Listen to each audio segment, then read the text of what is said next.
Nous sommes avec toi, Yanis, on le disait, au chapitre santé toujours et santé publique avec le chlordécone. Alors je doute que beaucoup connaissent ce pesticide puisqu'il s'agit d'un pesticide en fait excessivement utilisé dans la culture de la banane aux Antilles. Aujourd'hui, ses répercussions sur la santé sont absolument colossales, on va le voir.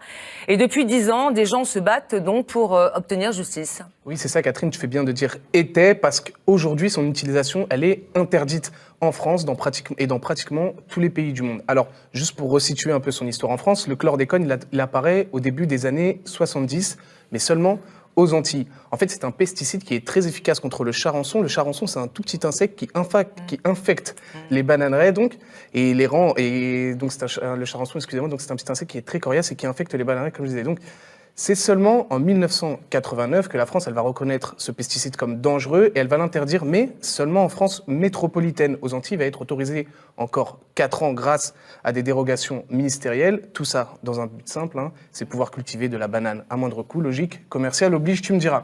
Alors, 4 ans de plus, vous me direz aussi que c'est pas énorme. Le problème, en fait, c'est que c'est un pesticide qui reste aujourd'hui dans les sols et dans les eaux antillaises. On estime aujourd'hui qu'il faudrait au moins 600 ans pour que le chlordécone disparaisse totalement des sols et des eaux.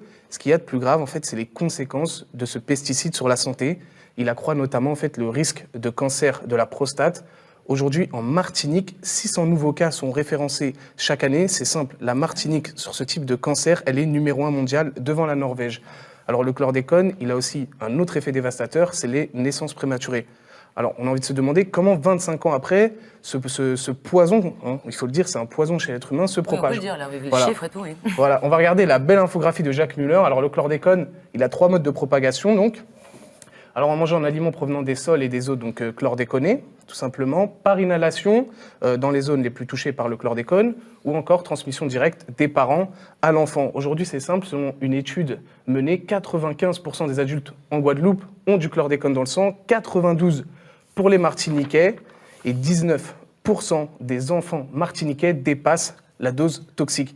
Vu l'ampleur, on peut clairement parler de scandale sanitaire. Et pour beaucoup d'associations, il y a des responsables dans cette affaire. Et depuis 10 ans, ces associations et ces particuliers, ils ont saisi la justice. On écoute leur avocat, Jean-Claude Durimel.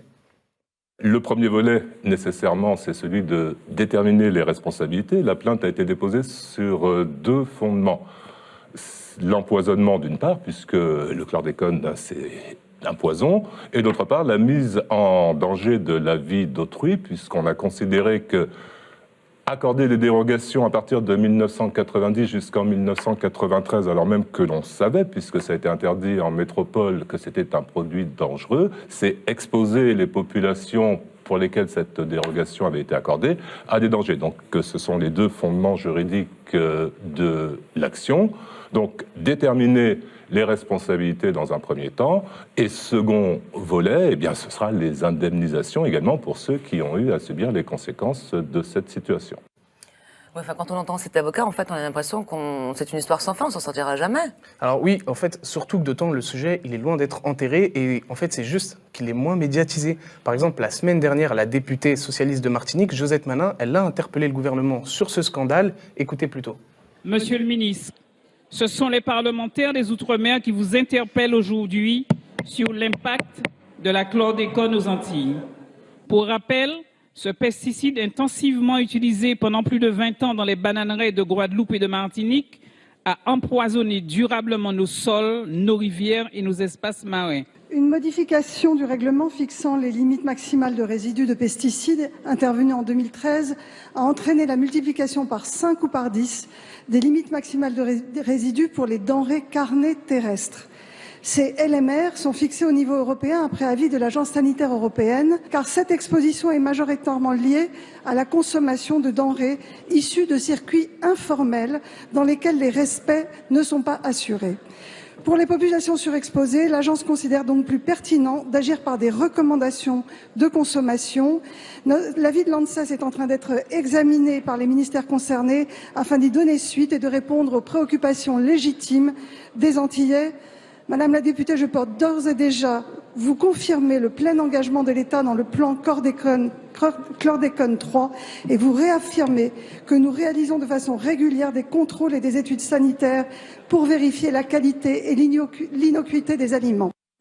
Ouais, en clair, en fait, la ministre botte en touche et explique que l'État fait déjà ce qu'il faut, quoi. Oui, enfin ça, c'est ce qu'elle dit, mais c'est pas du tout le point de vue de Jean-Claude Durimel. Écoutez-le, il va réagir justement à la déclaration d'Agnès Buzyn et vous verrez que lui, il propose d'autres solutions. C'est une réponse très technocratique qui ne dit rien parce que lorsque l'on explique aux gens qu'il y a des normes qui ont été décidées à Bruxelles pour un problème qui se passe en Guadeloupe, déjà, pour eux, il faut faire le chemin mental, en tout cas, entre la Guadeloupe et Bruxelles. Et contrairement à ce qu'elle dit, cet abaissement des normes ne fait pas l'unanimité. Les populations n'ont pas été concertées, les acteurs locaux n'ont pas été concertés. Il y a eu un programme, chlordécone 1, chlordécone 2, enfin c'est ce qu'on fait à chaque fois qu'il y a un problème, on nomme une commission, cette commission réfléchit, et quand elle a fini de réfléchir, c'est une autre commission qui prend le relais pour réfléchir également, mais concrètement cela ne donne rien.